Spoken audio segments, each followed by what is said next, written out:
Hello Beans! I'm really excited to reply to your video. It's something obviously that I think about a lot. I'm also really glad that you are sharing this with everyone on your Facebook. I think it's cool that people seem to be interested in our videos. But on to the actual topic. I think everything you said is really important. How can we enact, how can we make physical the things that we say? Can we design our theories in a way that makes them accessible to people who haven't spent many years in the academy? It's not terribly original or world-shattering to say that one of the problems with feminism and with other theories like feminism is that it's accessible mainly to people who are in the academy, and we have a very different way of looking at the world than everyone else does. So I think a lot about what it means to sort of build my theories into action. I really like your idea about sort of designing for a more sort of holistic user rather than designing objects for particular genders or anything like that. I think that's really interesting, and I'd like to hear more about. I would be really interested in hearing you talk about more. I absolutely agree that restricting people's options or actions because of their sex or because of their gender identification is wrong. I obviously believe that's wrong.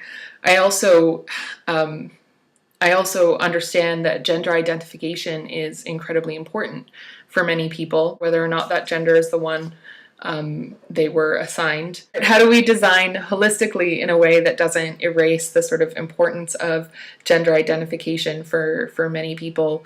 Yeah, so I would be interested in hearing your thoughts on that. How do we enact that in an object? How do we make that into a concrete thing that is acceptable to people who like the Axe ads and think they're funny, or have believed all of the men do this and women do this stuff that our world says? How do we design things in a way that is accessible to people who haven't thought about this every day for the last 10 years like we have? Every once in a while, I will see the not all feminists are fat, hairy, ugly man haters, so you can be a feminist too, which is a kind of way of trying to sell feminism to people from sexy people, right? Feminists can be sexy. Oh my God. Which is not surprising to anyone who's a feminist, but is apparently mind-blowing to literally everyone else. So I understand why people say that, why we try to sell feminism to people that way. A lot of people will say things that are feminist and then immediately say that they themselves aren't feminists. It's really frustrating that this is how some people try to tell others that you can be a feminist, by throwing everyone who is fat, ugly, and hairy under the bus, essentially, which is really frustrating, because just like that Dove ad you were talking about, while trying to tear down certain gender norms or certain expectations, it builds others right up.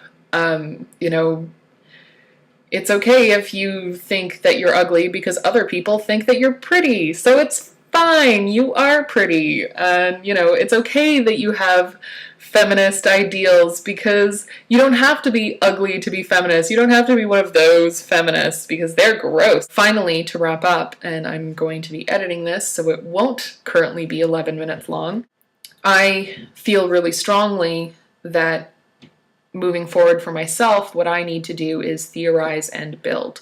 This is not to say that you have to make. The people who devote themselves entirely to theorizing and critiquing and analyzing, they have an incredibly difficult and important job.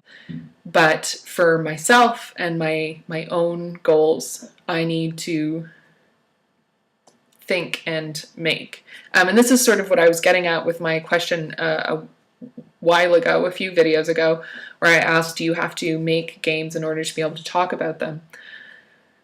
You know, you don't have to make games in order to be able to talk about them, but I need to myself. That's something that I feel is necessary for my own ability to theorize and work around things.